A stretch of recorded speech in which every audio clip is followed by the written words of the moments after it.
I'm Jack Russell, and welcome to the Cricket Podcast.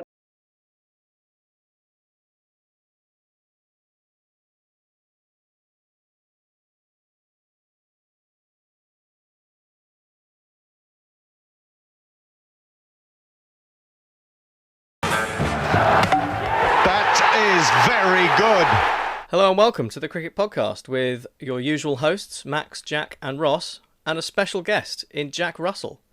So as you may have guessed from our teaser at the front, we had Jack Russell on talking to us for this special episode of the Cricket Podcast.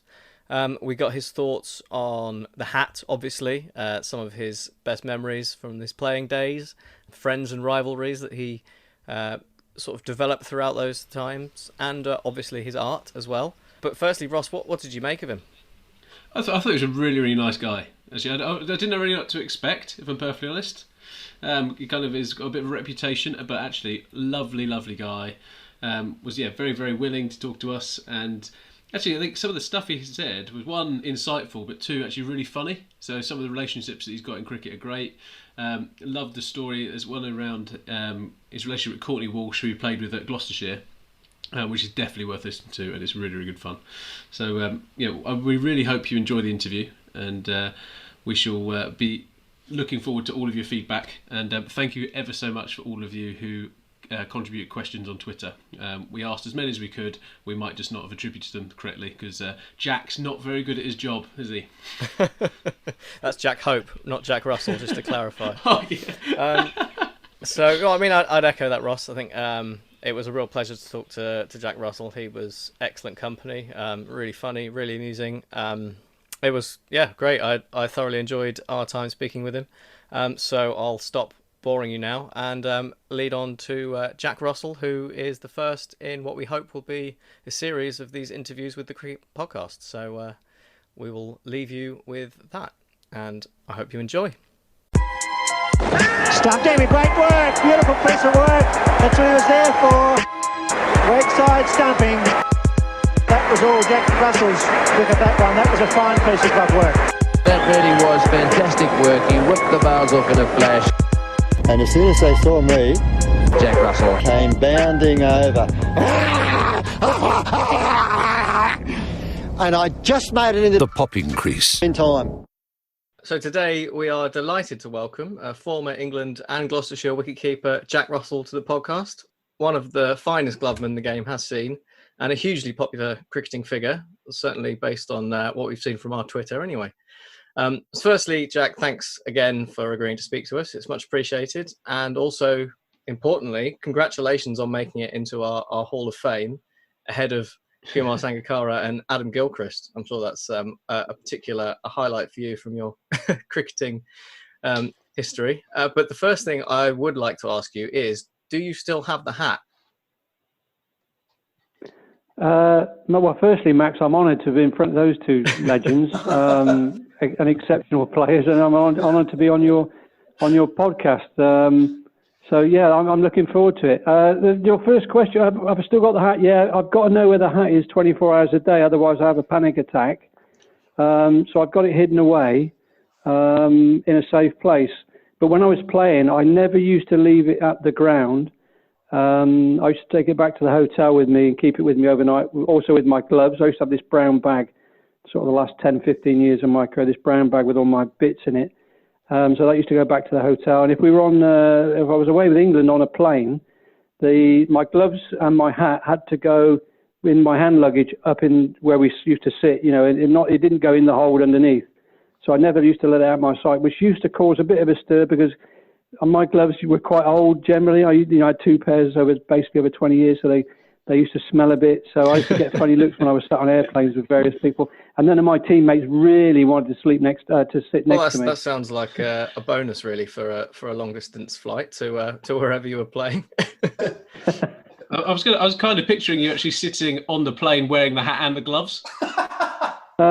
No, not quite, but I have been tempted. But I remember we had a few, when you're on tour, you get the odd fire alarm in the middle of the night. And so the routine was to quickly whip on a tracksuit, trainers, but make sure I picked up my hat and my gloves. So I occasionally walked out of the hotel in the middle of the night with my with my hat and my gloves. That's about as close as I can get. Excellent. What an image. Well, seeing as the hat and those gloves have been with you pretty much everywhere with you throughout your career, they must have seen quite a lot in terms of your playing days. I just wondered if you could sort of recount a particularly favourite memories of yours from your career with England or Gloucestershire. Oh, that is so difficult because we haven't got that long, have we, to go through all of them, because there are so many. But I did have the hat the very first day of my professional career, and I had it to the end of my career, 20 odd years. So, although it had been rebuilt a few times and repaired, because it did look sorry on the odd occasion and needed to be looked after. But so the hat did see all of my main events, probably except the first one, which was my county debut when I was still at school. As a 17-year-old, I played for Gloucestershire against Sri Lanka in 1981. Both county keepers, Andy Stovald and Andy Brassington, were either ill or injured, and I got drawn down to Bristol I was supposed to be taking an A-level examination, and I got called out, and luckily I was the only person doing the exam, so they managed to postpone it a few days, so I made my debut. So I think that was like a childhood dream come true, really. The only problem was my very first ball in county cricket went for 4 byes, so it wasn't the greatest start. In fact, I can still hear it hitting the advertising boards down at the old Jessup Tavern in Bristol. I can still hear that noise echoing around the ground. But my first class debut was something special, as was really my England debut. I think, I've got to look at those 2 occasions because everything else is followed from that. And to run out at Lord's with 3 lions on your chest for the first time, to run out for England for the first time, which happened to be at Lord's, which was my most favourite cricket ground, to run down through down the stairs and out through the long room with all the members clapping you, and then to run out onto that lovely lush grass with Graham Gooch as my captain, my first Test captain.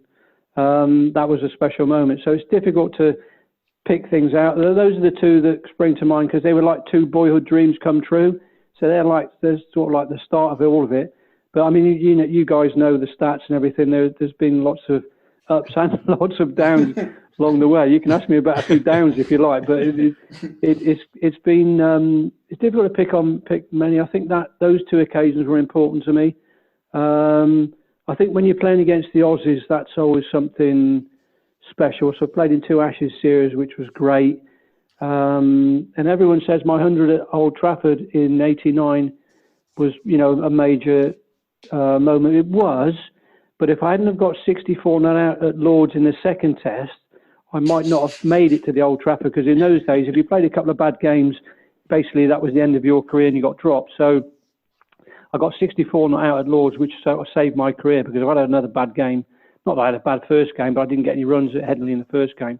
The problem was we were getting thrashed, so it was difficult, and all the knives were out, and so I needed a performance there. So the 64 not out, I would probably pick on that as my most important innings. Mm-hmm. Certainly for England, definitely. And then, I mean, when I finished my career with England in '98, I suppose I should. Well, I've got to mention Johannesburg, haven't I, with the world record catches, and I don't think a day. There's two things that happen. There's 2 questions I get asked a lot. First of all, have you still got the hat, and where is it? I'm sorry for being so obvious. No, that's good. No, that's good. That's good. So that's great. But the other question I get asked almost daily when I'm seeing people, not that we are seeing too many people at the moment, but is Johannesburg with Mike Atherton, which basically I just blocked for 5.5 hours and sent everybody bored stiff to tears, and sent everyone to sleep. So, but people mention that innings, and it is one of my proudest innings because I was supposed to be 0 not out, so I failed slightly by being 29 not out. Don't know where the 29 came from. I even gave myself a rollicking later on because I hit a 4 somewhere. Don't know where that happened. But Mike Atherton's innings, I mean, it was Mike. He batted the 2 days. I just did the 1, basically. So it was down to him. But everyone mentions those 2 things. So I can't sort of not mention Johannesburg, plus the world record of 11 catches in a Test match the day before, which was a great feeling. And actually the first person to come in the change room and congratulate me was Bob Taylor, the Derbyshire England keeper, who I knew from my early days. But Bob had the record, so he was the first person congratulate me for breaking his record. So I thought that was a nice touch. That was lovely. The old Wicket Keepers Union. Keepers Union. We've got to stick together as keepers because nobody understands us basically. So we only know sort of. That's why you obviously around at grounds while the goalkeepers and the wicket keepers they're always chatting to each other because basically nobody else will listen to us and they just don't understand us. So we've got to stick together. The old keepers. I understand you there, Jack. Sorry to butt in, but I'm a keeper on both sides, so I'm with you in that. Yeah, fully paid up member of the Wicket Keepers Union and Goalkeepers Union. Well, do you know, I wanted to be a goalkeeper really, but I never grew tall enough. I was right in the final side goals. You know, those little short things. Neither's Matt. You're a man off my own heart. That's exactly my situation. But they're big. Those goals. Those proper goals are big, aren't they? Well, when Max stands at 5'2", it's always going to be difficult, isn't it? He's got a problem. You've got a problem there, Max. Definitely. Side's all right. Yeah, unless you've got some stilts or something. Unless you've got long arms, it's going to be difficult. Yeah, the six-a-side goals. A lot of great goalkeepers have been shorter. Oh, Jack, you kind of touched upon one of the bits there around kind of selection back in those days. A couple of bad games and you're out. ECB, their emotional intelligence is pretty low at the best of times, and it's just quite interesting to see when you have like a gritty player. Would you say you were a gritty player? Well, I was a bit dashing to start with and aggressive, but I got more. I sort of took on responsibility a bit more as my career went, and I got a little bit more tighter and defensive.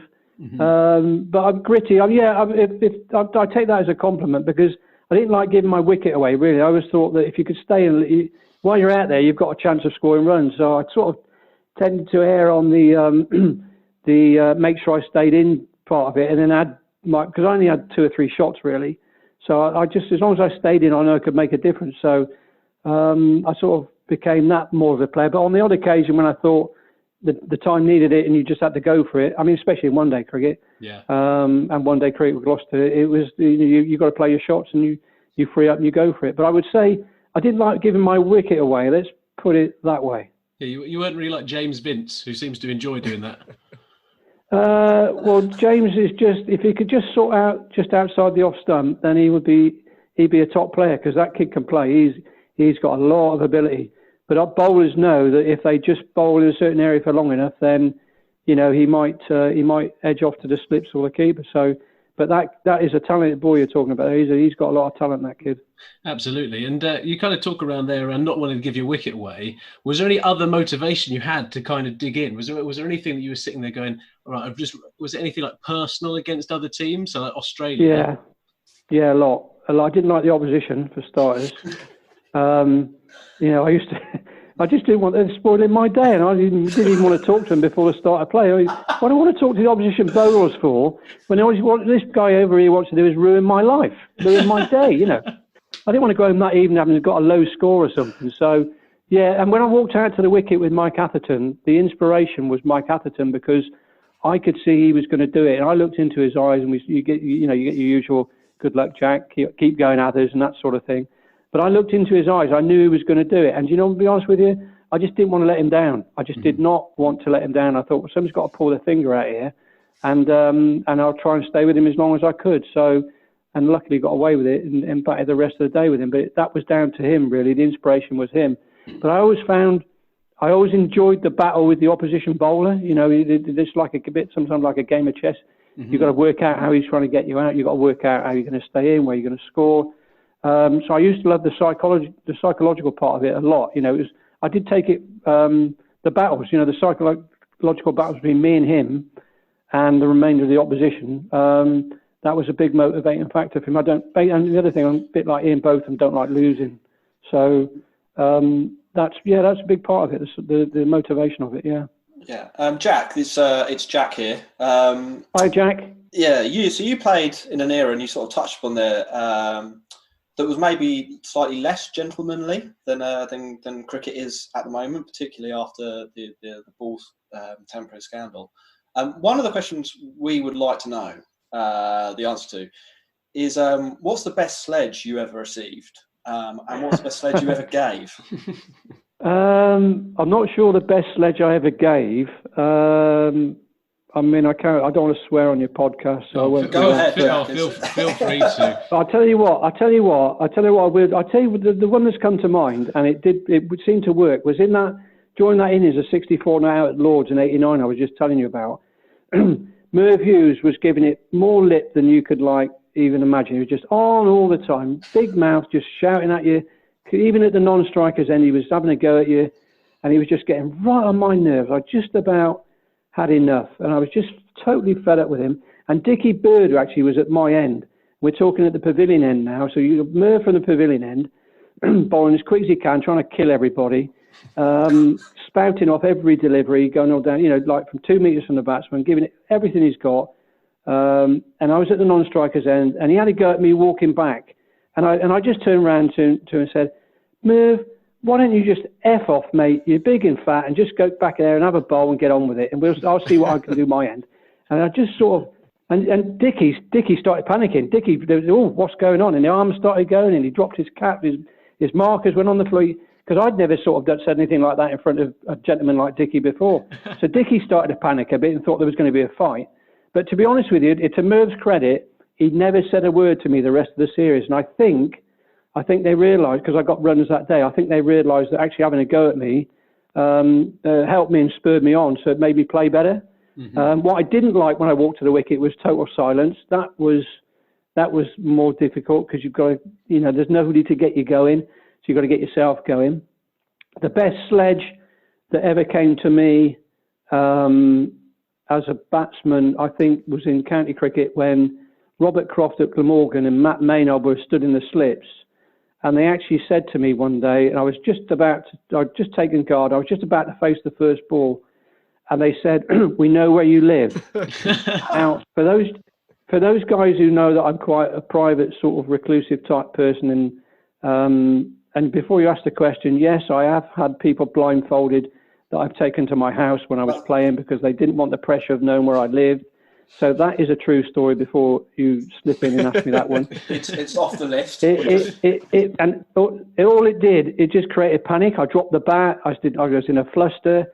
I didn't know what was. And I was sort of thinking, did they mean it? Did they actually know? That actually, I think, was the best sledge. The best sledge I had without anybody saying anything was I got a good score against Northants at Bristol one day. I think I probably got 100, one of my rare hundreds, and they all came out after tea, and they all had, they could put on as many floppy white hats as they could. They all put on dark glasses, and they all had a Mexican moustache. And to be honest with you, that's the best silent sledge I've ever had, because actually I found it difficult to watch the ball, because I was just crying with laughter as I was trying to bat. So that's those, in terms of sledges, I think those are probably the best. That's two great stories. So we spoke about sledging, and sledging is, especially, it seems to be for the Australians, a pretty important part of being a wicketkeeper.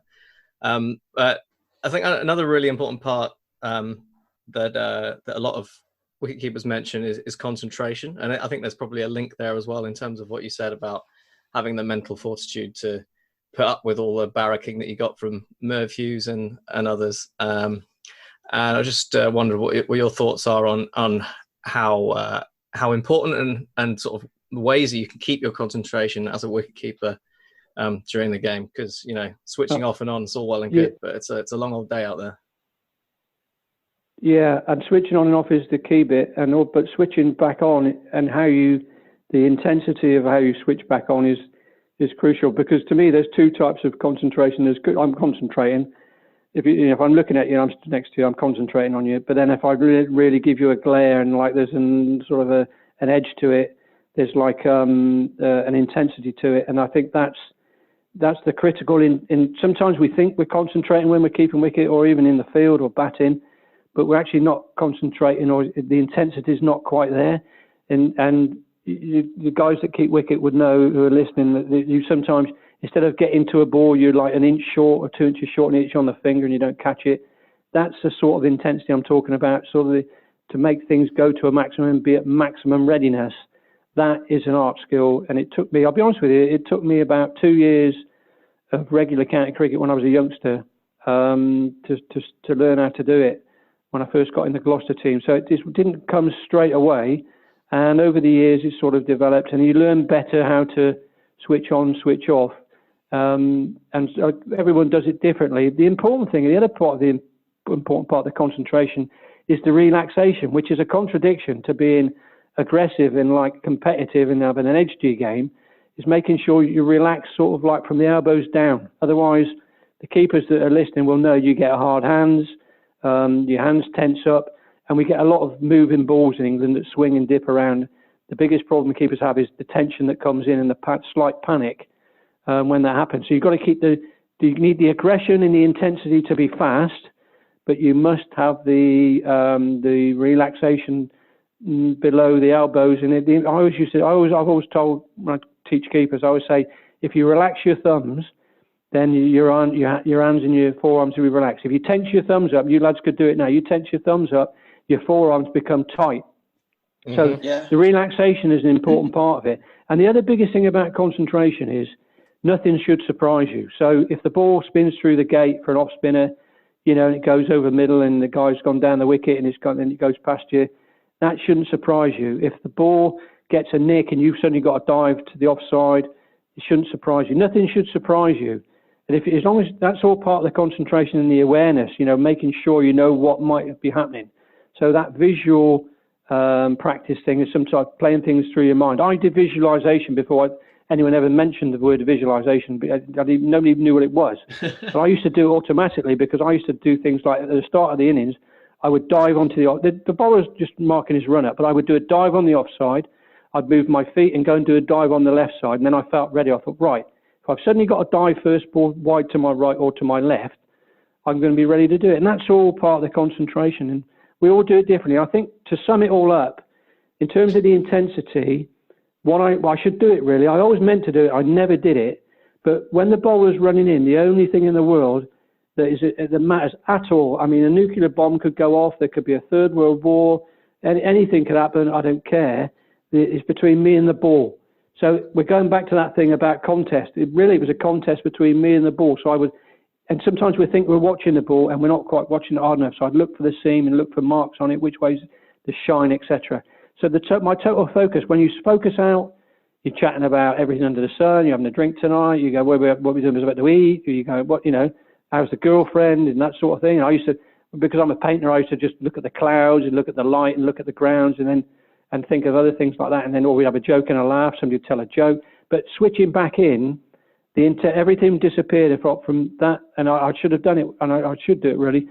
Imagine it like a black canvas painted with a cricket ball on it.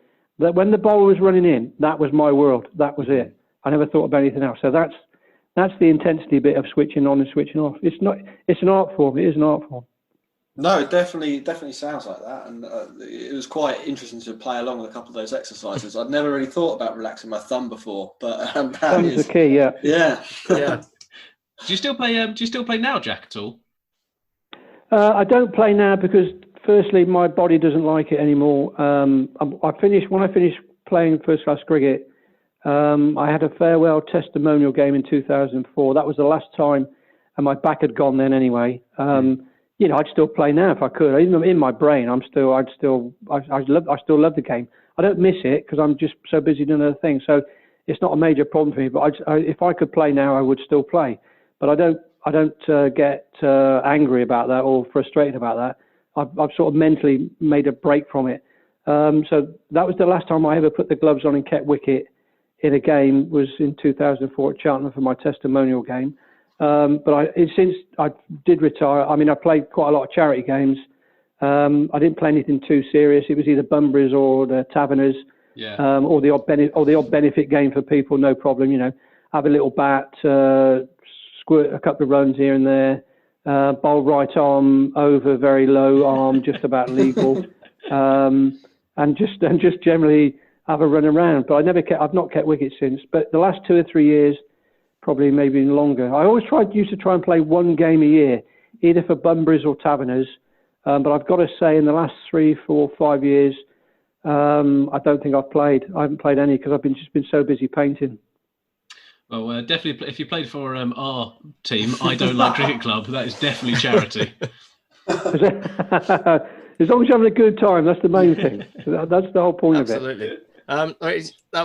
That stuff on the concentration was really interesting stuff, and it's actually I watched on YouTube actually a masterclass you gave at the lunch break in I think it was 2010 where you covered a lot of that stuff, but I thought it would be remiss of me as a wicketkeeper not to pick your brains on something very quickly while we have your expertise here, which is something that I've not managed to find much about, and it's a fairly not a core part of wicketkeeping, but taking the one-handed catch at full stretch. If you had any advice on the best way to take those, sort of, I don't know, you talk about relaxation, whether that's the key to it, because it's something that I've struggled with personally. Well, something easy there. Well, to be honest with you, the one-handed catch is a last resort. But basically, you've got to try and take it with two, obviously. And to do that, especially down leg side, you need to move your feet. That's important.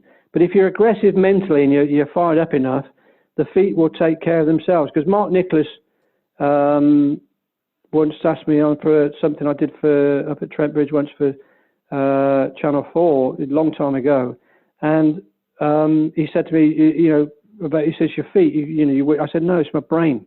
Your brain. My brain works my feet. If I'm not intense in my brain and I'm not aggressive enough, my feet ain't going to do anything. So the feet are important, but everything comes from the mind and the brain. But there comes a point when you dive in for a one-handed catch where actually it's easier to go one-handed than two. Sometimes keepers, if you're a bit short of time and you haven't got quite the time to get two hands there, or it's a bit wider, sometimes it's easier just to take it one-handed, because trying to bring the other hand across can make it more complicated. But if you practice your one-handed catching and you're confident of just catching one-handed, that's why you see keepers just practicing one-handed catching in the morning. They won't dive. They'll just practice catches either side just in one hand. And I learned that from Alan Knott. So sometimes it's easier to catch one-handed. And I did take a catch at Canterbury. It's just come to my mind. Actually, I didn't dive or anything. I just took it one-handed. Because I got slightly wrong-footed by Courtney Walsh with the slope at Canterbury, and the ball went between me and first slip, and I just stuck my hand out, and it just stayed in. I didn't even have time to dive. So sometimes, if I'd have gone for two hands, I think with that, I wouldn't have caught it. I didn't have the time. Sometimes a lot of it. The other important thing is you can't think about it too much. If you do your practice and you practice hard enough, and it becomes instinct, sometimes one-handed is easier. So, and you've got to trust your instincts and your natural ability, and just not think about it too much. As long as you're trying to catch the ball and you're giving it your best shot, then that's the rest of your game should take over. That's on instinct. So don't complicate it. That's important. That's the important thing. Don't complicate one-handed catching. There you go, Max. Masterclass. All in the mind. Hopefully this, all in the mind. And the other thing, Max, can I just say something, Max? The other thing I get asked a lot is that what do I dive for when first slip's involved? So the golden rule was, really, if it's below first slip's knee height, you've got a right to dive for it one-handed. I'm talking now. Mm-hmm. You get to if you can. You've got a license to go one-handed for it, because you're not sure if it's going to carry to him or not. If it's above knee high, then it's more straightforward for him. Then that's probably more his catch than you being a one-handed catch. But sometimes you get balls bowled wide of off. If you've got bowlers that spray it a bit, and you're wide of off and you're running across in front of first slip, sometimes you can catch it nicely two hands. So it varies. It does vary. But I would say I get asked a lot, what do I dive for and what do I don't dive for when first slip's in play, and below the knee is you've got full license to go for it, in my opinion. I've been on the receiving end of standing at first slip and one coming at about mid shin height. Definitely thought it was the wicket keeper's. He let it go straight into my shin. Right then now there's an important point you've made, because it's important what the first slip does. Because when I was at Gloucester and later in my career, we had a guy called Martin Ball who bowled off spin and was a good little bat. He's a brilliant fielder. He's the best first slip I ever had at all levels, England, the lot, because we used to practice with him at first slip, knickers off the edge of the bat, with first slip and second slip diving in front of him, but not going for the ball. Right. I don't mean put your hand there and take it away, but actually just the movement of diving across. And he used to practice that, and he would practice catching balls with people diving in front of him. So whoever's first slip, I would suggest that's quite a good practice to get used to. It's not an easy thing when the keeper dives in front. That is awkward. But if he doesn't dive, then you should be catching it, really. That was the thing. He did dive and then pulled out thinking it wasn't his catch. No, that's wrong. That's wrong. If he pulled his hand away, that's naughty. Yeah, that's so definitely, that's not your fault. And he needs to buy you a drink and put some ice on your shin. To be honest, it sounds like maybe he just didn't like you, Ross. Yeah, it wouldn't be the first time, won't be the last. Anyway, Jack, when it comes to kind of you've toured all over the world and kind of with kind of teammates and enemies more than likely, is there any kind of ridiculous tour stories you can kind of share with us? Because I think one of the best things about cricket is that you get to go on tour with your mates. Yeah, I'm going to say to you initially that what's on tour stays on tour. You know, I'm not to say that. So I've got to be careful what I say to you. I was testing you there, I don't mind. Yeah, I don't mind dobbing myself in on the idiot things that I've done on the odd occasion. But touring's great. Touring's like, I mean, I'm a bit of a home bird, and I love home. But going to some of the places to play, I mean, Australia. I don't think there wasn't a tour I didn't enjoy. Even the West Indies, where they're trying to kill you, and there's 4 of them, and there's 4 of them sat on the bench. You know, fast bowlers I'm talking about. Yeah. And the pitches are hard work, and you're keeping wicket in goal mouths, and the outfields are rough. I still enjoyed the challenge of that, even though it was tough. I don't think there was a tour I didn't really enjoy, even the hot places, and I'm not keen on the heat really. So my first tour was to Pakistan with the Mike Gattin. You guys are too young, but the Mike Gattin Shackle ran a finger wagging tour, which caused an international incident involving Maggie Thatcher and Ronald Reagan. That's how serious it got at Faisalabad in 1987. You guys look it up. I only played a couple of days cricket on that trip. So that was my first tour, which I spent a lot of time sketching and drawing, which is no surprise there. And formed the basis of my first ever exhibition, actually, the following summer. So I had a great time, even though I only played a couple of days. I was deputed Bruce French.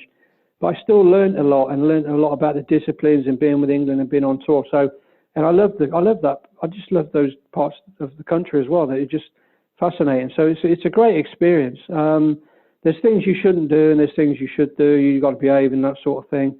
If you're something like Bruce French, because what happens on tour is all your passports used to, and with us, they used to get put away in the hotel safe, so you wouldn't do a runner or nobody would steal it from your room.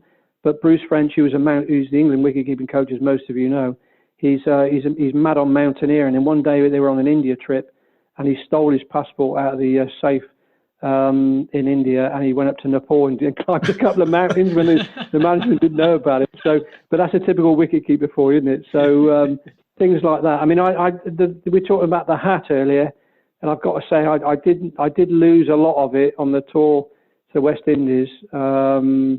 In 90, I think it was 94, when I actually put it in an oven and burnt it by accident because I was trying to starch the brim with starch and to stop the brim bouncing up and down when I was keeping wicket. So it was a bit of probably the most dumbest Russell thing that I've ever come up with. And I remember we were in Barbados and we had these like self-catering, I'll keep a long story short, self-catering rooms at Rockley Resort Golf Course. And I was rooming with Graham Hick and I talked about, and it was the afternoon, a couple of days before the test. I thought, this hat's getting on my nerves. It's supposed to be helping, not hindering me.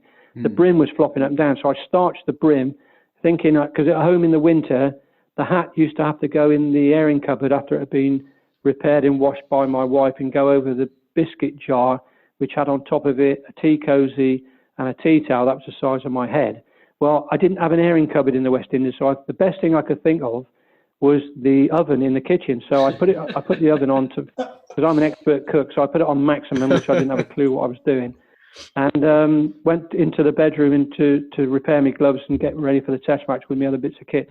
And Graham Hick was in the lounge reading a book, I think, and he shouted out a couple of minutes and he said, "Jack, have you got anything in the oven?" I went, "Yeah, don't worry, Hick, it's only me hat, don't worry about it." He said, "Well, I can't see the kitchen." So the kitchen was full of smoke.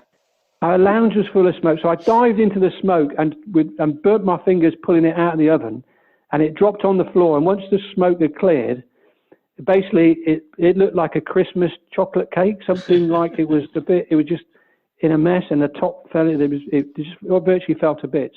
The top bit did anyway, and I was sat there for ages, almost in tears, and Hickey had told one or two teammates. Angus Fraser came in and had a laugh. Stewie came in and consoled me. It was sort of one of those major instances. I nearly did lose the hat, my most prized possession, all those years ago. So I'd probably say that was the dumbest thing I've ever done on tour, and certainly one of the dumbest things any England player has ever done on tour. I don't know about that. Yeah, was there any point when you were in Barbados and you thought of getting in a pedalo? I was just going to say, I didn't get in the pedalo, and I always thought that was a little bit risky because I didn't like the sharks. And so to be honest with you, it was sort of thought, and certainly I thought, especially after a drink, that's not a good idea, Freddie, is it? Maybe Ian Botham had his own floppy hat just for you on his yacht. Yeah. Well, there's a few Botham stories, but I'm afraid I can't tell you them. He's bigger than me. He's bigger than me. I can't argue with him. Brilliant. When it comes to, as you stay on that subject of like playing with your mates, so when you're on tour, was there anyone who was kind of your favourite people to play with, and then what made them such good teammates? Favourite people. I always got on well with Stewie, actually, Alex Stewart. I mean, I know people think we were rivals and that, but we used to practice a lot together and work hard together. We were normally the main two keepers on a tour. Sometimes I was playing, sometimes he was playing. So I probably got on best with Stewie, I would think. We used to room together a bit, although to be honest with you, everybody got sick of rooming with me. So in the end, I had a room on my own, which is probably, it actually worked out quite well in the end, to be a pain in the rear. But I remember rooming with Alex Stewart, who is the most annoying bloke to room with because he's so tidy. Everything, you never see him, he's never got a green stain on his whites. Everything, he's immaculate. And his side of the room is like everything's in position. It's like you can't, but my side's like a bomb site. It's like a building site. There's a kit everywhere. There's paints everywhere. Tea bags lined up on the wall. Yeah, there's pictures hanging on walls. There's underpants hanging on light shades because I'm trying to dry them because I didn't trust anyone with my kit, so I used to wash my own kit in the sink, in the bathroom, in the ensuite. So Alex Stewart was a nightmare. And it got to one point where actually he got a big piece of tape off the physio, a big white piece of tape, and put it down the middle of the room. And he actually said to me, if any piece of your kit comes to this side of the room, it's going straight out the window. And that is true. He did threaten me, but we always got on really well. Great people on tour. There've been so many characters, I think everyone's a character in their own right. Used to love it with Tuffers. Tuffers was great on tour because even at bad times, rough times, he'd come up with a joke, and he's just such a funny boned guy anyway. And we all love him to bits. He's not got a bad bone in his body. So Tuffers was always great fun, and probably I would say probably the best spinner I kept wicket to because he was just superb. He was a match winner. He didn't like running a marathon, mind. He wasn't doing much fitness, or it was difficult to get him to bowl at practice. And I say, Tuffers, just bowl me 3 balls, can you, this morning? And he would reluctantly do it. But in terms of winning a Test match, he was one of the best bowlers I kept wicket to. So he was great. Whether you're on tour or actually playing at home, people that were a nightmare with people like Botham and Lamb, and if you sat next to them in the change room, I sat next to them at Lord's a few times, and to be honest with you, I sat in between them, and it was like probably one of the worst decisions of my career because almost every night some part of your clothing would be like either missing or like you'd get a nice new suit with a pair of trousers, and the holes, you have big holes in your new trousers just cut out. Often your socks had no ends to them, so you pull your socks under, they come up to your kneecap. So, and I did say to him, look, you can do whatever you like, but don't touch the hat and the gloves. I don't care what you do, you can burn the rest of it. And they stuck to their word, but being between those two guys on tour or in the dressing room was actually, it was a nightmare, but it was a joy, if you understand what I mean. It was great, Absolutely. Yeah, and you got people like David Gower, who are quite laid back, who are very serious about his cricket, but did it in a laid back way. Those guys on tour, they're priceless. When you're away as a team, it's almost a bit more important that you all get on, and there's like a togetherness and there's a bit of entertainment because you're basically there as a group. Test matches at home, you're together for a few days. I'm talking about the old days now, before contracts. Yeah.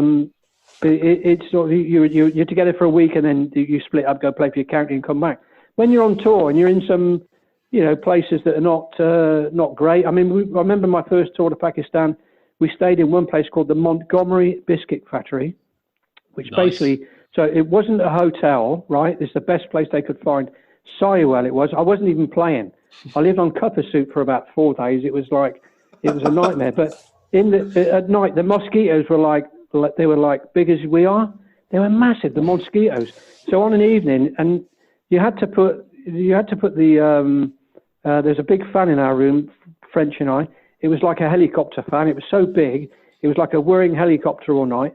But the only way you couldn't get bit was to actually put your tracksuit on, put your socks on. I used to put my inners on my hands and then cover all my head in gel. That was the only way you could survive. Now, things like that, you look at the time, it's like a pain, but you look back now and you actually, you wouldn't have missed it for the world, you know.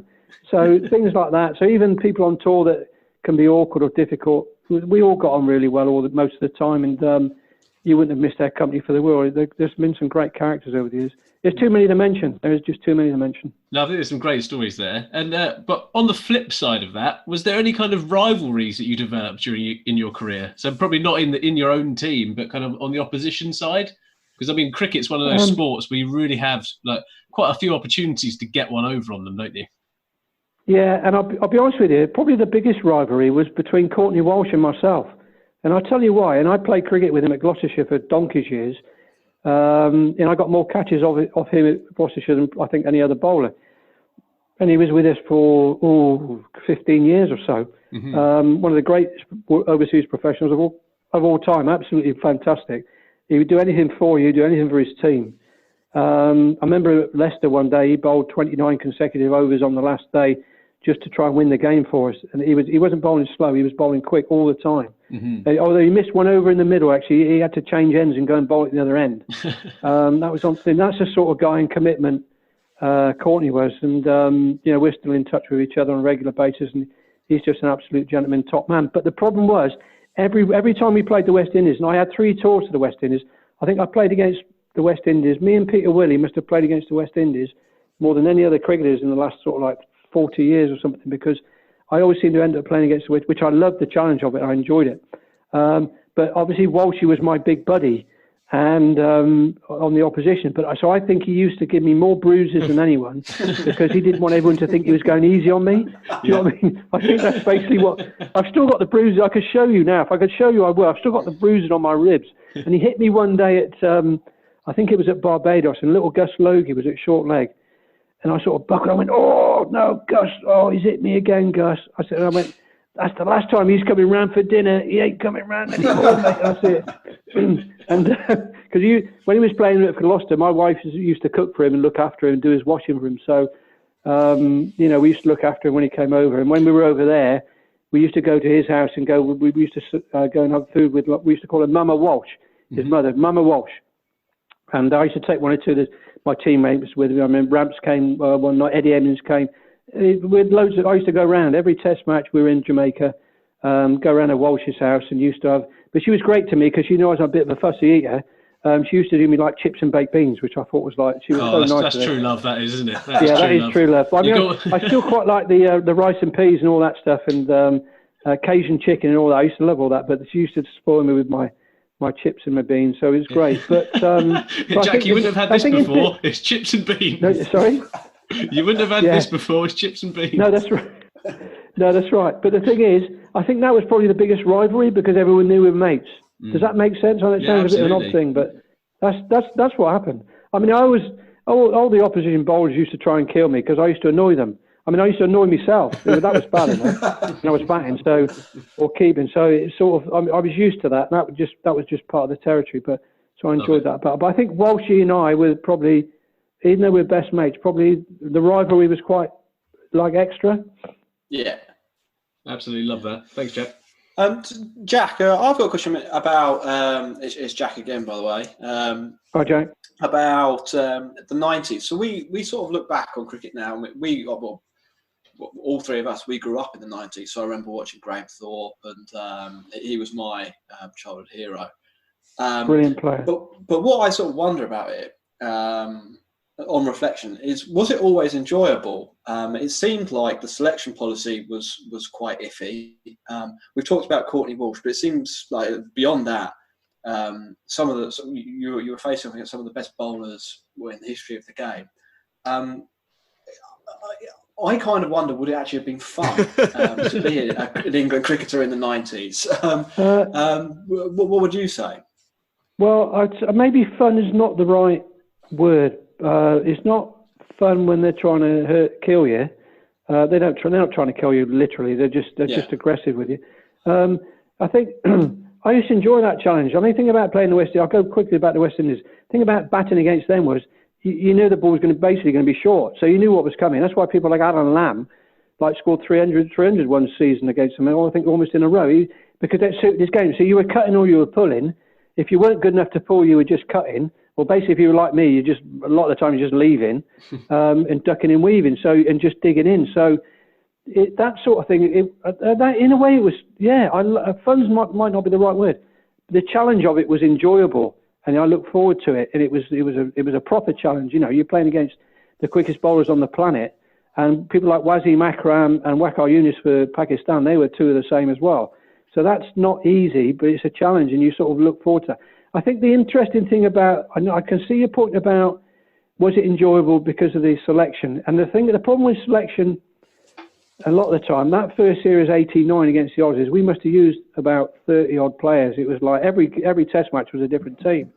There were only one or two of us played the whole series. So that undermines your freedom, if you like, your allowance to go and express yourself. And I think one of the benefits of the contract system is, and if you've got the right captain like Owen Morgan and Root and those guys, they give you the freedom, or Michael Vaughan did it as well. They give you the freedom to say, if you fail, you fail. Don't worry about it. You know, you're going to get a few games. Just go out there and express yourself. You see, it was tradition when I first started that if you had 2 bad games, you were pretty much out. You were lucky to get the third. If you had 3 bad games, you were definitely out. I've got to admit, some players came in for 1 game, had a bad game, and they were still out. So it was that psychologically makes you think, I've got to make sure I do my job, and it makes you a bit insular and a bit more, it's slightly more selfish because you've got to look after yourself and do your job. Otherwise, your career is over. And I spent a lot of my England career knowing that if I got out or if I missed a ball, that could end my career. And then that's psychologically, that's like shackles. Do you know what I mean? But I played with players like Darren Gough, who didn't give a stuff about that. He didn't care. Give me the ball, I'll sort it out. Give me the ball, I'll bowl him out. Just give me the ball, whatever. I'll get them all out. Botham's another one. Give me the ball. I'll get them out. I'll go and smash it. Don't worry about it. So you do get the odd player that can cope with that. But at the time, I think it definitely restricted. It's not an excuse because you've still got to go out and do it, and the good players still come to the fore and you cope with it. But I think there are 1 or 2 players it may have hindered. And no disrespect to them because I love them to bits and they're top people and they're brilliant players. But people like Mark Ramprakash, and I'm thinking of Graham Hick and those guys that were just that, they just needed that shackle taken off 10% or just a little bit, just to give them the freedom to say, you can't fail. Do you know what I mean? Yeah, you're not going to fail. Yeah. The fear of failure bit is so restrictive. And that's in any sport, isn't it? 100%. I mean, if you look at their career in domestic cricket, it's I think one of the great what ifs of 90s cricket is what if unbelievable. Ramprakash got 100 consecutive Test matches. Top class player. Yeah. Top class player. To follow that up, we asked on Twitter whether any of our followers had any questions for you, and we've got quite a lot of followers from India. So yeah, go we had for quite a specific question about that. The first one was like, did you ever get to tour India? But the second was like, do you have any favourite memories or favourite players to play against on that 90s Indian side? Yeah, I did tour India. I didn't tour in a Test series, but I played their World Cup in 96, and I went there in a one-day tournament in 1989. It's Nehru Cup, it was called. So I did go to India a couple of times. Loved it a bits. Loved the people there. And Javagal Srinath, the fast bowler, came to play for Gloucestershire in the 90s when Courtney was playing with the West Indies. I think we're talking 1995 now. So he was a great lad. I always got on well with him. Top class bowler, really brilliant bowler. Did a great job for us at Gloucestershire. So I played against him in one series at home in I think it was '96 the following year. So I enjoyed that. He was a tough guy to play against. I think the one guy that sticks out, and I was lucky enough to probably have the best seat in the house at the time, although he was completely annoying and it didn't, we didn't like it, but you have to appreciate how good he was and what he became, and actually how good he was at such an early age, was Sachin Tendulkar, because that guy was on a different level. And I think he got his first 100 in Test cricket. I think it might have been Old Trafford, 1990-ish, around there, 91, something like that. And I kept wicket in that game, and I've got to say, you could see from there, from about 3 feet away, what a class guy this guy was going to be. So he was something special. In terms of Indian players, definitely, he was probably the greatest ever player, and one of the greatest players of all time. And do you know what? One of the nicest guys you'll ever meet. Absolute gentleman. Top man. Every time I bumped into him, Jack, how are you? How you doing? Good to see you. How's things? The guy's just top class. Yeah, that's something I was just going to ask, actually. So you mentioned he was sort of quite annoying on the pitch, probably because it was quite difficult to get out. Were there any players that you played against that you found difficult on the field, but enjoyed the company of off the field?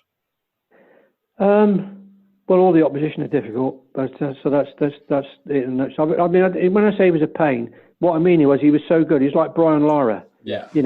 They're just so good. You become helpless, and you try everything you can, and they've still got an answer for it, and you're still not getting them out, and you're still not winning. I was there in when he got his 375.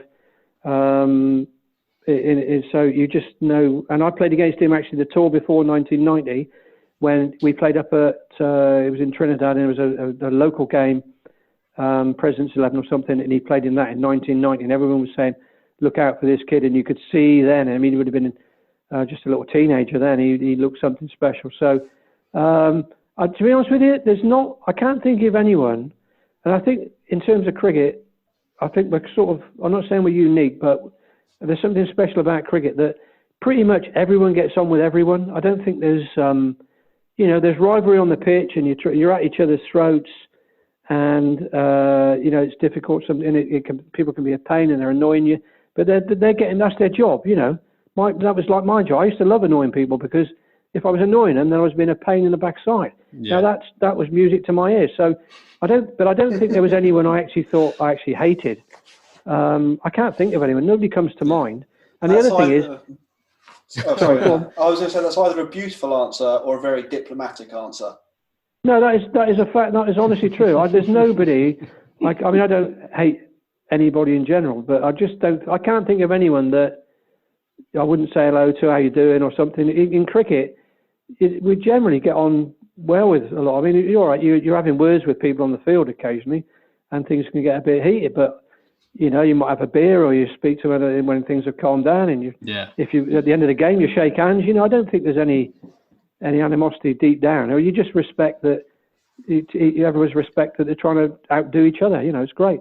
I think that's what I missed. Actually, thinking about it, that's the thing I missed. That rivalry. Yeah, you and Merv with the old moustache off. See who's got the better tash. You'd be pleased to know that Ross is trying to muscle in on that as well. Yeah, definitely. Big Merv. I tell you what, he's a big softy, but he's a big softy, by the way. In case you know, Big Merv Hughes is the biggest softy you've ever met in your life. That's true. That's the truth. Nobody will tell you that. He's a top man. Brilliant. As Max was just alluding to there, Jack, I've actually grown a tash just for this, in the hope that you would. Oh, have you? You'd see. So. I'm honoured. I am honoured. I sadly don't have a bucket hat. Good man. I've had my tash since I was 2. You didn't know that, did you? I used to shave it 10 times a day when I was growing up. Yeah, to make it grow quicker. Now it's a pain now. So I've got to keep cutting it more regular now. It's a nightmare. But I used to have a big moustache, and there's logic to it. It might sound. All my eccentricities, there's logic to all of it. I had a big tash to keep the sun from burning my lips. That's why I had it.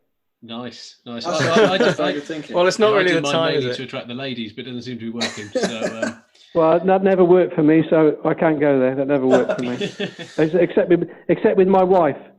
That's it. And that was a diplomatic answer, wasn't it? Jack, if you don't mind, we'll move on to some sort of more contemporary things. You're almost as famous. I mean, certainly with people our age, so we're all in our late 20s now. God, you make me feel old, don't. Yeah, but as an artist, so I remember the very tail end of your career, actually mainly watching county cricket on Sky. I'm not sure I can recall an England memory that features you, unfortunately.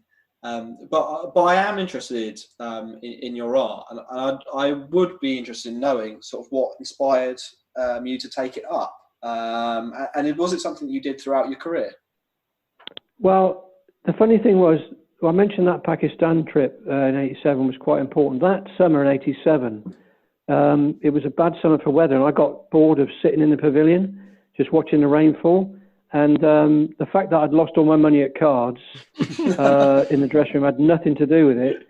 But I'm basically a person that I can't sit still and do nothing. I've got to be doing something productive. If I don't do something, if I don't paint like nearly every day now, I get a bit itchy. So I've got to be doing something productive every day.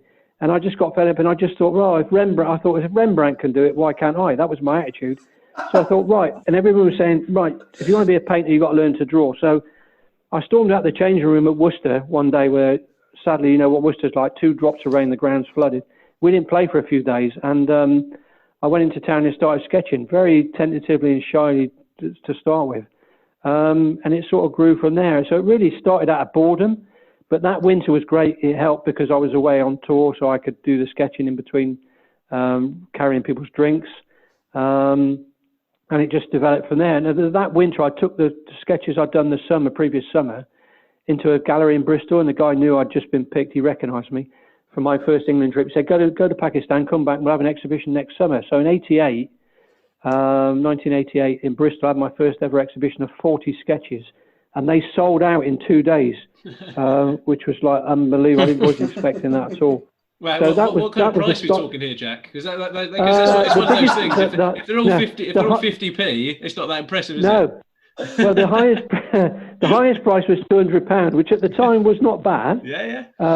Everything was between £50 and £200. I remember that. Well, nice. So £200 was my biggest price at that time. But the fact that they sold was great. So, and then the following winter, we were supposed to go to India, but Gooch was, because of the South African thing, that tour was cancelled. So because the exhibition went so well, I was flooded with commissions. So the following winter, I kept drawing.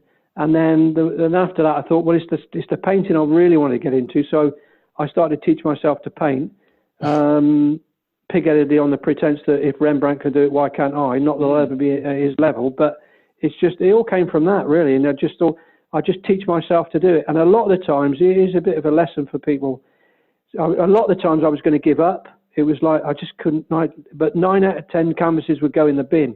But every so often, a square inch somewhere, it would be all right, and that would keep you going and be like the end of the tunnel. So whatever you do, and it's sort of my philosophy in life generally, just never give up. Mm-hmm. So luckily for me, I persisted, and it sort of grew, and then I got my own gallery, and I've been a professional artist now for more than 30 years. So we had a 30th anniversary exhibition a couple of years ago in London, Chris Beatles Gallery in London. That went really well. So I've now been a professional painter longer than I was a professional cricketer. So, and the problem is, guys, it's the only skill I got left. So I have to make it work. I have to make it work for me. But I love it, and the fact that the reason it works is that people want to put my pictures on their walls, and that's the biggest compliment an artist can ever have. That is the ultimate. That is the ultimate for any artist, in my opinion. So I'm lucky. I'm very lucky that I've got an art career because due to the people that buy my pictures. So, I'm a very lucky person. It's a bit greedy, really. I sort of had 2 jobs I love doing as my main occupation. So I've got away with murder, really, up to this date. So that's good. You mentioned Rembrandt a couple of times there. To the best of my knowledge, Jack, Rembrandt never painted a cricket match. So you've got that on him. Well, and the other thing, people do say to me, actually never kept wicket either. So there's that. I've got that edge on him, haven't I? At least. So I've got to settle for that. You've got a few streets named after him. Have you got any streets named after you? Yeah, I have actually. Surprisingly, you wouldn't believe it. Yeah, you would have thought I was going to say no, didn't you? Jack Russell Close. You got it, in my hometown. Yeah, they named a close after me. And when I finished, it was nice. And it's right. It's just about 100 yards from my old cricket club, which is great. So it's just around the corner, which is magic, which is now a housing estate. But the other thing that came to me at the end of my career was the local council in Chipping Sodbury wanted to have a big civic function and all that sort of thing with champagne. I said, I don't want it. I can't be wasting taxpayers' money on champagne and that sort of thing. I said, let's do something more permanent. And the building we've got in the High Street in Chipping Sodbury, there's like an alleyway.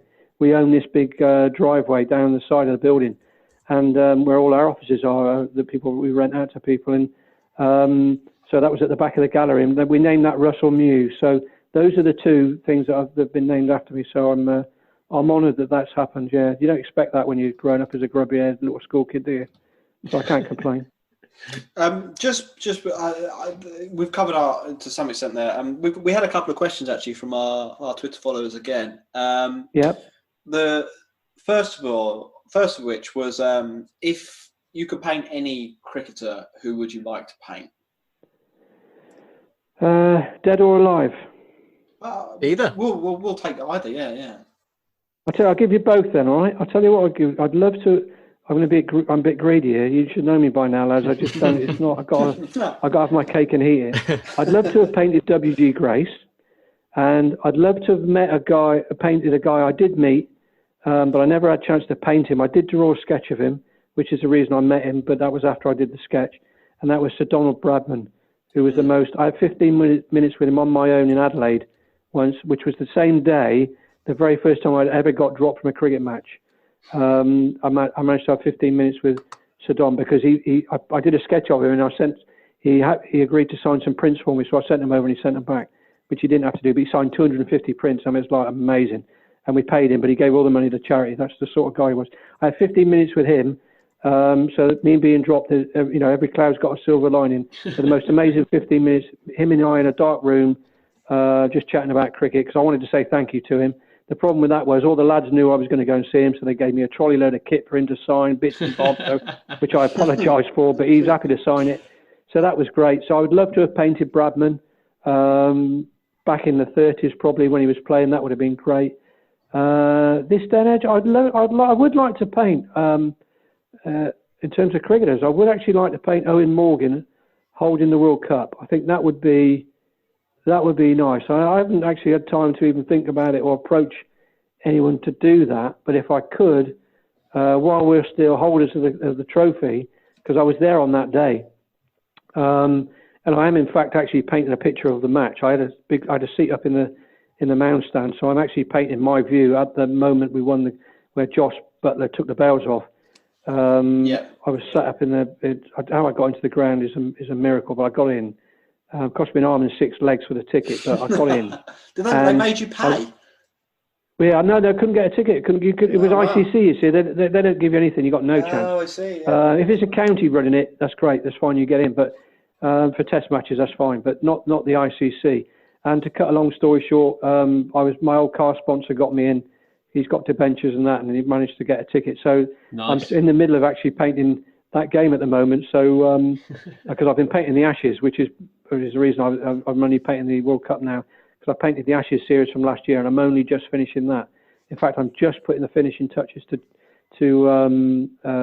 Stokes hitting the winning runs at Henley. So I've been busy the last. Yeah, that's great. I'm looking forward to showing it off because it was such a magic day. But the World Cup final was the most amazing game of cricket I've ever been to, probably played in and watched. Yeah, so I'm trying to get the atmosphere to that at the moment, which was not easy looking into the low sunlight of the warmer stand, but it makes for a great atmosphere. So I'm in the middle of that. I still haven't answered your question. Oh, yeah, I have. Owen Morgan holding the World Cup. That would be, if you asked me to do what I paint right now, I would love to do that. Well, hopefully you managed to get round to that. The other question we had on your art was from Paul Griffiths, who's a long-time fan of our show. Which of your amazing paintings are you most proud of, and why? God, that's so difficult. Well, I'll tell you what. There's one painting I treat virtually to the same level in terms of importance is my hat. And I would say when I came back from South Africa, The first picture I painted was myself in Mike Atherton. He was crouching and I was leaning over him between overs when we put that stand together.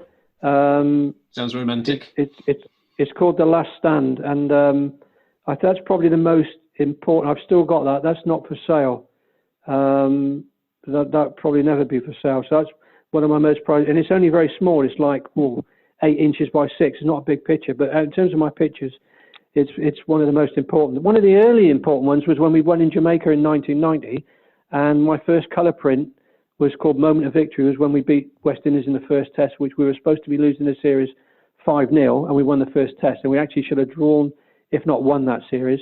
And I did paint a picture called The Great Escape from Johannesburg again, but it was a picture of the whole ground and me blocking the last ball of the match, what turned out to be the last ball of the match. That's called The Great Escape. So I did sell that one to a guy in London who made me an offer I couldn't refuse, so I sold it, but I know it's gone to a good home.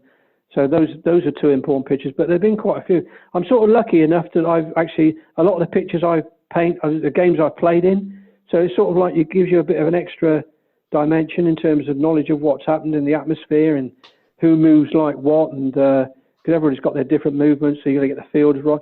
The pressure with that is you can't make a mistake, because me being a cricketer, the cricket picture's got to be virtually perfect. So it comes with its territory, but then that makes me paint good pictures, hopefully. So that keeps me on my toes. So that answers that, hopefully. Yeah, no, I think it does. I just brought up a picture of The Last Stand painting, what I assume is the Last Stand painting, and it is fantastic. So for people listening, I recommend quickly Googling that. So it does capture, without knowing too much about the test, because it was almost slightly, I mean, we obviously know what happened, but it's not within, it's not one of the memories that I can recall having experience, but you can kind of gather what's going on if you've ever played any cricket.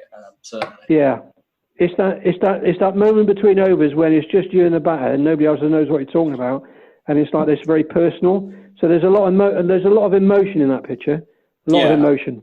And like you say, I think it in a way captures the moment you get where you're not switched on. Before between the facing Alan Donald or facing Pollock, you get a moment where it's just you and Mike having a joke. Yeah.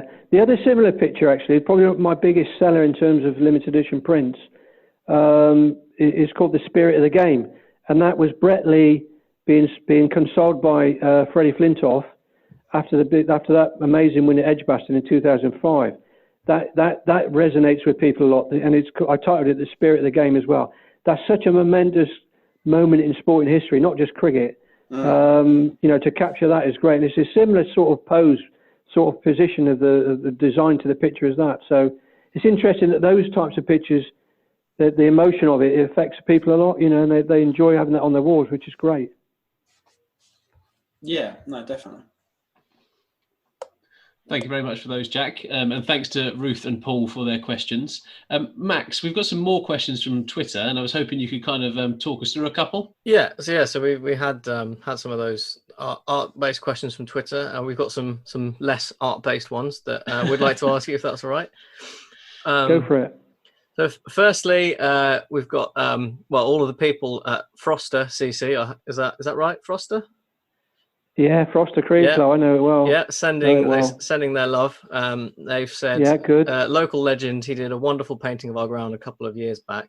But what they wanted to know was whether there were any local lads who you think could have made it but didn't get the chance because of where they were based in relation to the county. I'm not sure about where they were based. I mean, I love Froster, by the way. They're a great cricket club, really good cricket club, very important to Gloucester cricket now, because they're probably, when I first started, Stroud Cricket Club playing in the Western League was the main club in the area, and all the clubs, the better players got affiliated up to Stroud. But Froster, they've just done such an amazing job there over the years. John Evans used to be my schoolmaster at school towards the end of my time at Archway School. He was one of my schoolmasters. He's a top man there. I know a lot of people there. There's some great names and some great characters. You could do a whole show on Froster Cricket Club. There's so many amazing people there. Absolutely brilliant club and great people. And there were people in that I played with growing up. I used to think, well, they're better players than me. You know, they're bound to make it, and they never. One springs to mind is a guy called Gavin Little, who I played similar. He's a couple of years older than me, but I played youth cricket with him. We played a lot of England stuff together, and he ended up being on the ground staff at Gloucester, but for whatever reason it didn't work out. He was one player I always thought was a better batsman than by a million miles and would make it. There's a guy at Foster, actually, Eric Woodmason. He was a very good bowler. I think he played second team at Gloucester. He could have made it. There's a young lad, he was a young lad when I last saw him. Is a young keeper called Louis Gegg, who was involved at Foster. I think he's still there. I'm not sure. He certainly was after I was involved at Gloucestershire cricket. That really should have become a county wicketkeeper because he was just naturally so gifted, but that didn't work out. I don't think any of it was to do with area. I really don't think. I think in the old days it may have been, like donkeys years ago, but these days the counties are so good with their youth cricket. You know, all the youth cricket is on board, the board cricket, the county board cricket, and the youth sections to that. I think the filter system's so good now. I don't think too many players get missed. I mean, they might end up going to other counties, but I think the net's pretty good at the moment, and the attitude towards it is an important part of the filter system and development system. So I don't think an area thing had anything to do with it. I think it might have been other things in terms of maybe finance. You know, didn't have enough money to pay players and a certain number on the staff, etc. That was definitely an influence over the years. Well, it's nice to know that the structure's not to blame for once. No, I don't think so. Certainly not now. Not now. Changing gear a little bit, Jack. So we've had one from James Noble, and he said, if you could be named after a different breed of dog, what would it be? That's a daft question because there's only one answer in there for that. There's only one. I'm not even going to answer that. You know what the answer is to that? Because they're short, they're ratty, and they can get nasty, can't they? And they actually think they're bigger than they are. So I think that probably sums it up. And then finally, so a question was around. Typically, in friendly cricket, everyone kind of you're umpiring, probably with a pint in your hand. And everything. Have you ever played a game drunk? And would there be any advice for if you are playing a game drunk, what to do? No, I never played a game drunk. I might have played the odd day, sort of a bit hungover, because in my early days, I used to like a drink as a mad teenager, and when I first joined the staff at Gloucestershire as an 18-year-old, I used to think I knew everything, and I was gobby and your typical teenager, really. Typical wicketkeeper by the sound of it. Sorry? Typical wicketkeeper by the sound of it. Yeah. But I used to be told to just shut up and sit in the corner, and just keep your mouth shut. So for a couple of years, I didn't say too much, but I was a bit wayward on an evening in the early days, to the extent that actually I got threatened with the sack, actually. That's how serious I was, like, going off the rails. So I thought I'd better knuckle down and discipline myself. And luckily, a guy called Bill Athy came to Gloucestershire from Yorkshire, and he was a really disciplined person. So I'd knuckled down a bit. But the culture in those days was quite relaxed off the field. It's not the same now in terms of socialising. It was a different, but everyone was doing it then, so you're all on the same playing field. But I'm not just slightly hungover. I remember 3 balls at Old Trafford once in the first 3 of the 6 balls that came. No, the 3 balls came to me in the first over at Old Trafford one day on a Monday morning, and all 3 of them hit me in the chest. Because the night before I had a bit of a late night because we'd had a bad day the day before, and I was trying to cheer up the lads and build morale up, ready for the next day, and it just all got a bit out of hand. I won't go into any more detail, but it was a late night, and luckily, about 5 minutes later, the heavens opened, and the rest of the day was rained off, and I got away with it. So that is probably the only time I've ever had a hangover on the field, certainly later in my career. Brilliant. Thank you for that. Jack, it's been an absolute privilege to talk to you. And thank you so much for being on our podcast. We're on to sort of the last few questions now. And I imagine you'll have answered these a few times. These pertain to some of your more eccentric behaviour. All right, go on then. So is it true that you went on tour to Australia And one night, or for one of the tests, whilst on tour, you went to the same Chinese restaurant 5 nights in a row and ordered chicken with cashews without the cashews. Well, I'll tell you what's not true about it. It wasn't cashew nuts. It was I forgot what it was now. It was celery. It was chicken and celery without the celery I wanted. So I did go to this Chinese next to the hotel in Perth on 5 consecutive nights and asked the young Chinese lady if she would mind giving me some plain white rice. But I'll have the other dish I'll have the chicken and celery without the celery. So that is a true story. The other thing she used to let me do, which is in some ways sad, but it was necessary, was she used to let me sneak in under the table a bottle of HP brown sauce so I could eat my dry rice. So that's what I used to do in Perth, and that is true. That's on Wikipedia. Somebody should change that on Wikipedia from cashew nuts to celery, and that would be absolutely spot on. Well, you needed to have a Mama Walsh with you, bringing you some chips and beans. Exactly. There was no one. It was too far away from Mama Walsh. We can change that on Twitter, and we'll put the reference as the man himself at the bottom. Please do. That would be great.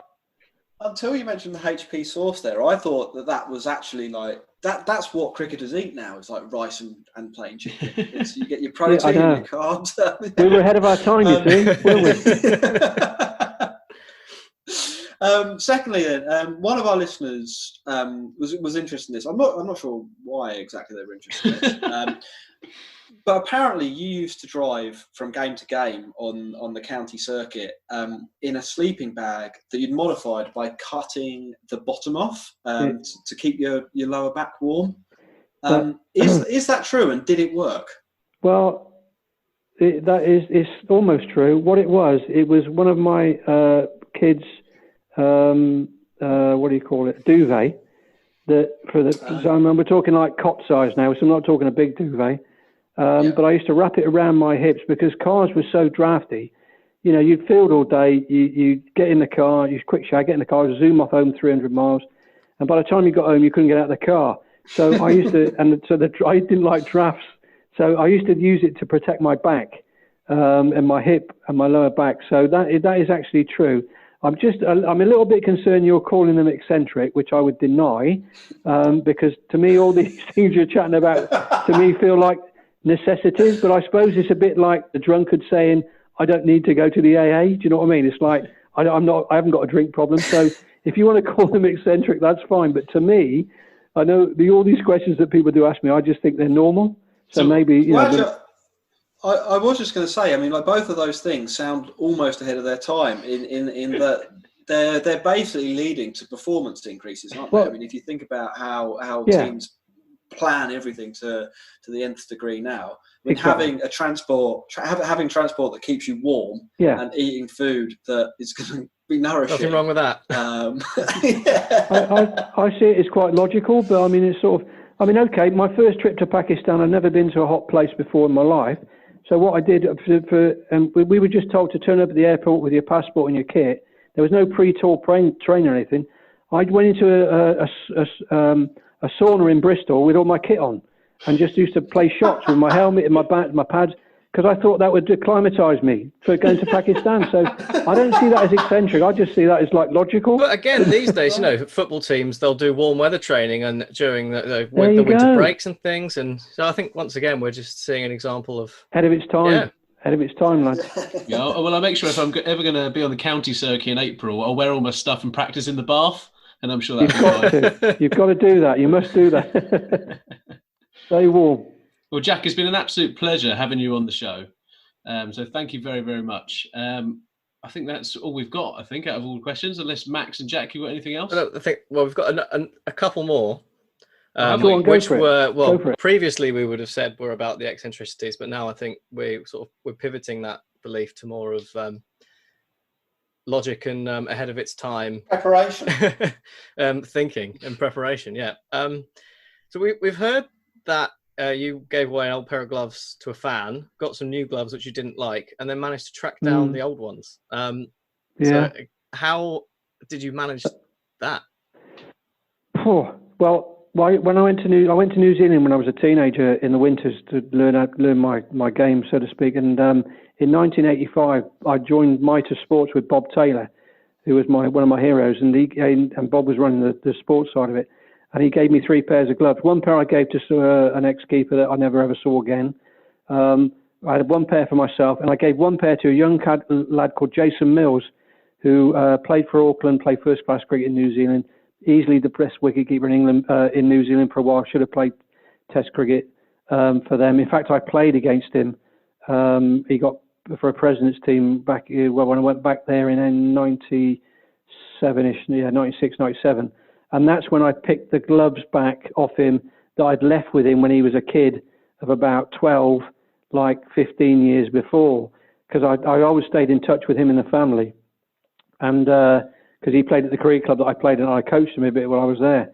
And I got hold of him and I said, "Yeah, you haven't still got those gloves? Like, I left you in 1985, have you?" And it's sort of, he went, "Yeah, I think I have." He said, "I think they're in the back of the garage. I think Dad's car's run over them a few times. The thumb's missing. The fingers are hanging." I went, "Beautiful, great. Can I have them back, please?" Gave them back to me. I repaired them, got them back into shape. And they did the sort of like the second half of my career. So really, basically, the 2 pairs of gloves I had, and 1 pair from a company who should remain nameless in the middle for a couple of years, they were all right, but they weren't quite the same. I had 2 pairs of gloves for over 20 odd years for most of my career. So that is a true story. I went back to New Zealand with England and got hold of him and got those gloves back. Fantastic, yeah. Amazing. And then I think the final thing that we wanted to ask, which again, no doubt you've been asked ad nauseum, is about the tea. Yeah. How much milk do you have, Jack? I have it quite milky. But I don't like it too strong. What's your favourite brand? Sorry? What's your favourite brand? I've got Tetley's at the minute, but I'll drink any decent tea. I'm not worried about the brand particularly. No, I've got I tell her I've got Yorkshire tea. My wife's from Yorkshire, so I've got Yorkshire tea at the moment. But I do drink decaf tea now, which helps me be less hyperactive, and I sleep very well, which is probably due to my age as well. But I don't have the normal caffeine tea anymore. I got used to. So I used to have dishwater when it was normal tea. So it's more like dishwater now. It's caffeine tea. So it's decaf tea, and I've cut down to half a sugar.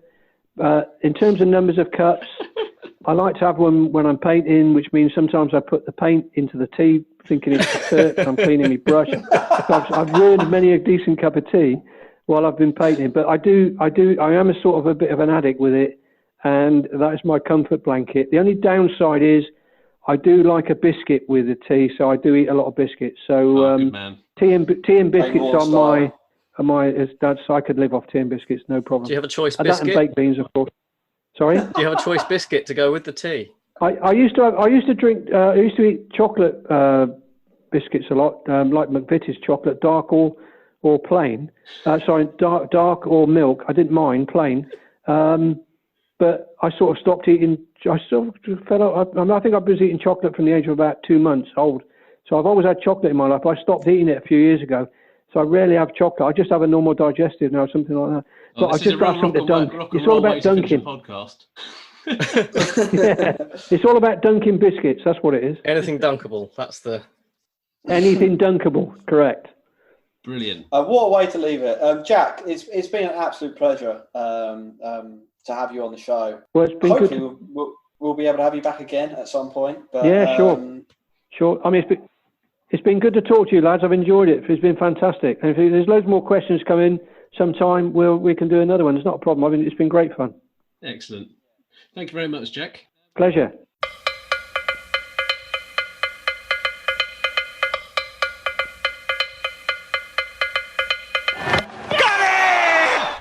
So there we have it, Jack Russell.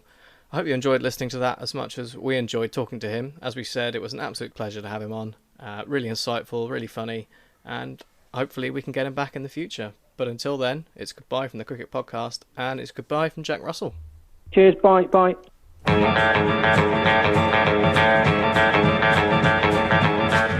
Cricket Podcast. I think it should never be permitted to happen again.